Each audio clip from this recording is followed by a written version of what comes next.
ভক্তি আর ভালোবাসা, ভক্তি ভরে ডেকেছি তাই এসেছে।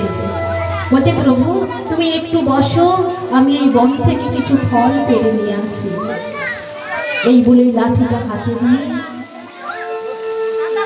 জঙ্গলের মধ্যে দেখছে কোনো ফল আছে কিনা। ওমা কোনো ফল দেখতে পেল না। মনের দুঃখে কাঁদতে কাঁদতে বাড়ি ফিরে আসছে। হঠাৎ দেখতে পেল একটি কুল গাছে সুন্দর সুন্দর কুল হয়ে আছে।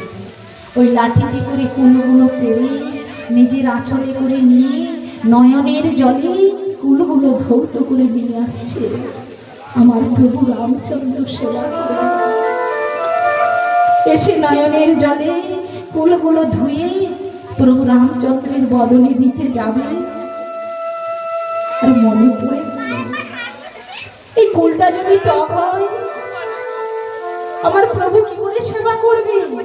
তাই আগে নিজে খেয়ে দেখছে, কুলটা যদি মিষ্টি হয় আমার প্রভুকে দেব। প্রভু রামচন্দ্র সাবরী হাতে সেবা করে বলছে, সাবরী মন্ত্রে তন্ত্রে আমাকে তো সবাই ডাকে, তোমার মতো ভক্তি ভরে ভালোবেসে আমাকে তো কেউ ডাকে না, তোমার মতো ভালোবেসে আমাকে কেউ তো খাওয়ায় না। সাবরী আজ তোমার ঘরে সেবা করে আমি যে আনন্দ পেয়েছি সে আনন্দ আমি কোনোদিন কোথাও পাই না। সাবরী বসে, প্রভু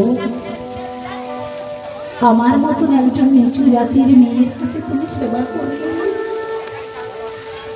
ভগবান রামচন্দ্র বলছে, সাবরী মুচি হয়ে শুচি হয় যদি কৃষ্ণ ভজে,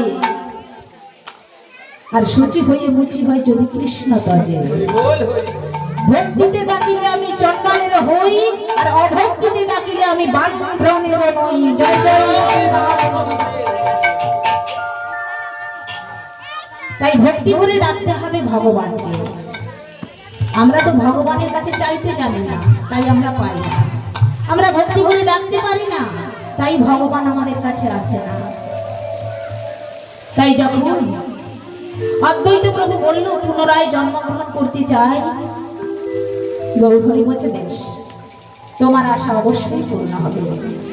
তাই অদ্বৈত প্রভু পুনরায় কলিযুগে জন্মগ্রহণ করেছিলেন, যার নাম হয়েছিল দুঃখী কৃষ্ণ দাস।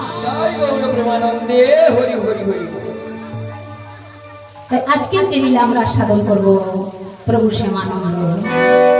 তাই দুঃখী কৃষ্ণ দাস কোথায় জন্মগ্রহণ করেছিলেন না শাস্ত্রে কি বলছেন?